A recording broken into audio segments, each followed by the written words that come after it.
Bonjour tout le monde et bienvenue pour une nouvelle vidéo sur ma chaîne. Aujourd'hui je vais vous montrer mes 5, peut-être 6 techniques pour améliorer la netteté, la qualité de votre image. Alors évidemment, avant tout, il faut prendre en compte les dimensions que vous pouvez retrouver en bas à droite, en bas à gauche, pardon, et la résolution de votre image, où vous vous rendre dans Image, taille de l'image, et ici accéder aux dimensions ainsi qu'à la résolution. Bon, pour rappel, sur écran 72 suffit largement, mais bon, bien sûr, pour du print, etc., on va vouloir aller à 150, voire plus haut. Les dimensions jouent également. Alors, tout simplement, pour commencer, je suis allé récupérer cette image sur Adobe Stock, donc une banque d'images en ligne qu'on peut avoir, auquel on a accès avec le mode gratuit lorsqu'on est abonné au Creative Cloud. Alors, avant tout, je duplique toujours mon tout premier calque, histoire d'avoir une valeur de référence. Et on va commencer avec la première technique. Donc ici, vous pouvez les voir si vous les mettre sur pause et peut-être les noter. Ça, elles sont toutes indiquées ici sous rendre plus net. Donc la première, il s'agit d'utiliser le filtre renforcement accentuation. Alors évidemment, avant d'appliquer ce filtre, je vous conseille de convertir votre calque en objet dynamique pour pouvoir travailler de manière non destructive et revenir sur le filtre appliqué. Donc on se rend dans filtre, renforcement, accentuation. Et là, du coup, je vais venir mettre les valeurs dont j'ai besoin, 20, 200 et 15. 20 pour le rayon, pour le gain ici, hop, 20, 200. Donc là, j'ai l'aperçu avant, après. Il faut vraiment venir zoomer pour voir le changement. C'est très subtil, on le voit à peu près là dans les tons plus sombres.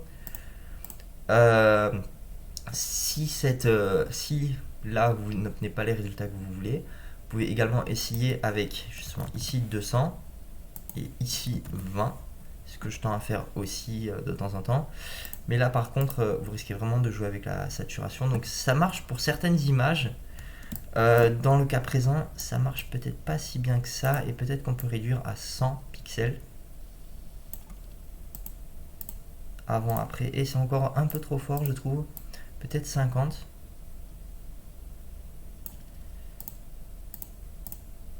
Ouais, ça c'est plutôt pas mal au niveau de 50. Donc vraiment, il faut jouer un peu avec les curseurs. Mais en tout cas, pour moi, les valeurs qui marchent le plus souvent sont un gain à 20%, un rayon à 200, plus un seuil à 15. Ou alors l'inverse, un gain à 200, un rayon à 20, et après j'ajuste le gain selon l'image avec laquelle je travaille. Donc ça, c'était pour la première méthode. On va essayer du coup la deuxième, qui consiste cette fois-ci à toujours se rendre dans les filtres renforcement, mais utiliser la netteté optimisée et réduire légèrement le bruit. Donc retour sur Photoshop, filtre renforcement, netteté optimisée et une réduction du bruit d'à peu près 20%. Là pareil, on a un peu de gain. C'est très subtil, on le voit ici au niveau des zones qui sont plutôt contrastées, comme la démarcation entre son cou et son visage. Comme vous pouvez voir, il y a quand même pas mal de petits détails qui s'ajoutent.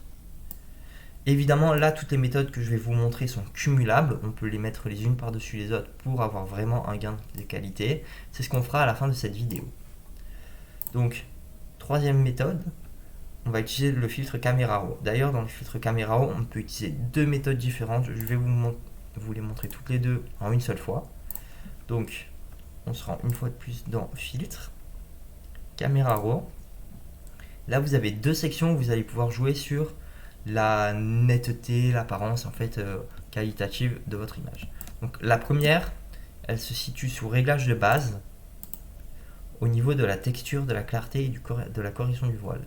Donc en principe, la texture, on peut toujours l'augmenter à peu près de 15 points sans trop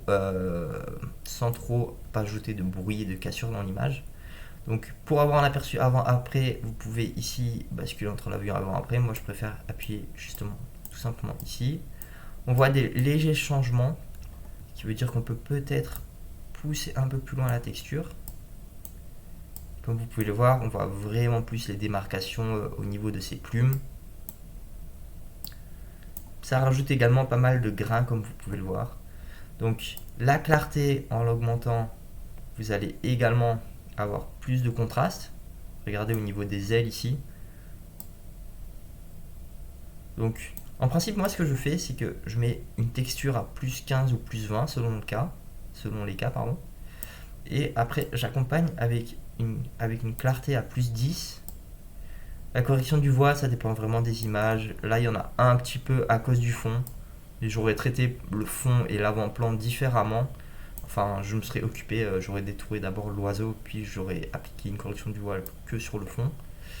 Peut-être qu'avec un petit 20 comme ça, on peut s'en sortir. En principe, c'est ce que je fais, 15, 10, 20. Et là, avant, après, vous avez déjà voilà, un gros changement au niveau de la qualité. Donc, la deuxième section où vous pouvez vous rendre, je vais remettre cela par défaut.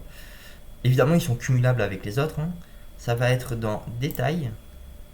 Ici, vous avez la netteté, réduction du bruit et réduction du bruit de la couleur.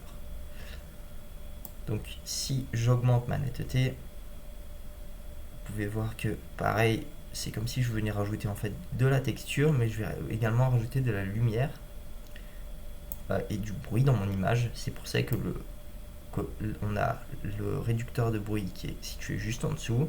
C'est en principe, je viens le cumuler avec la texture dans le réglage de base, parce que là, la puissance des curseurs n'est pas aussi forte que celle de ce précédent. Donc c'est vraiment des outils complémentaires. Ça, c'est vraiment une petite retouche à venir ajouter.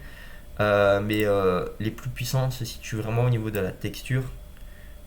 Si je mets la texture à fond et la clarté à fond, voilà, on obtient des gros changements drastiques. Alors que Détail, ça va être beaucoup plus subtil. Vous pouvez voir que si je mets la netteté à fond, la réduction du bruit pas trop forte justement pour pas trop la contrecarrer, voilà, on a comme des changements, mais pas autant que au niveau des réglages de base. Donc je vais venir annuler ce filtre. Oui. On va passer à la prochaine méthode qui consiste en fait à tout simplement prendre ce calque, le dupliquer, oui, se rendre une fois de plus dans filtre, divers, cette fois-ci passe où, oui c'est ça. Et là, il faut venir jouer en fait au niveau des textures. Dès que vous voyez une démarcation tout autour de votre personnage principal, c'est là, enfin, c'est ce qu'on recherche. Donc, principalement, c'est une valeur entre 1 et 4 qui suffit largement. Donc, il faut juste que le personnage puisse se détacher du fond sans avoir trop de détails de ce qui se passe à l'arrière. Parce que si je viens vers plus je m'approche comme ça, plus je viens perdre justement cet effet focalisé sur le contour de mon personnage. Donc je pense qu'avec un rayon à 2,2 comme ça, on n'est pas trop mal puisqu'on a juste le tracé autour du personnage. On vient se mettre sur OK. Et ce calque-là, on vient le passer en mode incrustation. Et en fait, comme vous pouvez voir, on a gagné un peu de relief sur notre personnage principal sans trop affecter le fond. Donc toutes ces techniques, évidemment, elles sont cumulables et justement, vous pouvez comme moi utiliser l'ordre suivant pour vraiment suivre pour vraiment suivre mon processus et obtenir une image de beaucoup meilleure qualité que l'original. Il y a également les filtres neuronaux. Alors ça va vraiment dépendre. Dans le cas présent, c'est pas toujours utile. Donc je vais virer ça. Hop, filtre neuronaux. Là, vous en avez deux en fait. Vous avez la correction des artefacts JPEG qui va vous permettre en fait pour des images qui ont beaucoup de... Donc voilà, il y a un peu de temps de traitement, de latence. Pour des images qui ont beaucoup de pixels voyants, je sais pas trop comment expliquer ça, mais quand vous avez vraiment une image de mauvaise qualité, de très basse résolution, ça va pouvoir venir lisser un peu. Je vais éviter parce que ça va prendre un peu trop de temps. Vous avez également le super zoom qui permet de justement ajouter des détails pardon, sur l'image. Donc là, on est en x1, donc il ne se passe rien de spécial. Si je me mets en x2, on joue avec les petites loupes ici. Le traitement démarre, ça va prendre un certain temps. Donc c'est une technique aussi quand vos images sont trop petites. Là, dans l'occurrence, j'ai du 3000 par 2000 et du 300 points par pouce. Donc je suis largement satisfait. Mais voilà, ce sont deux méthodes éventuellement à utiliser lorsque vous avez une image qui est vraiment trop petite ou de résolution trop basse pour venir en améliorer la qualité. Autre chose que vous pouvez faire également, quand vous avez une image avec beaucoup d'artefacts et de défauts, vous pouvez toujours venir dans Filtre, Flou, et venir appliquer un flou de surface pour venir lisser le bruit. Hop là. Dans le cas présent, évidemment, ça sert à rien, mais pour des images avec pas mal de défauts, c'est plutôt pas mal. Voilà, je vais vous laisser sur ces astuces. Et n'hésitez pas à mettre sur pause, à copier justement les paramètres que moi j'utilise. Comme ça, vous les aurez déjà dans votre Photoshop. Ce que vous pouvez faire également, c'est composer un script. Alors évidemment, chaque image doit être traitée au cas par cas. Mais vous pouvez vous rendre dans Fenêtre, Action.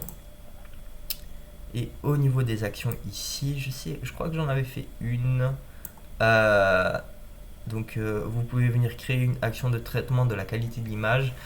Alors à éviter parfois parce que chaque image est évidemment unique et doit être traitée de façon indépendante. Mais si vous utilisez des paramètres très légers, par exemple le gain à 20% et le rayon à 200, ça marche à peu près dans tous les cas. C'est pas drastique. Mais ça peut vous faire un gain de temps si vous voulez vraiment juste rapidement améliorer plusieurs photos en même temps et appliquer une action de façon globale. Voilà, je vais vous laisser là et je vous remercie d'avoir visualisé cette vidéo.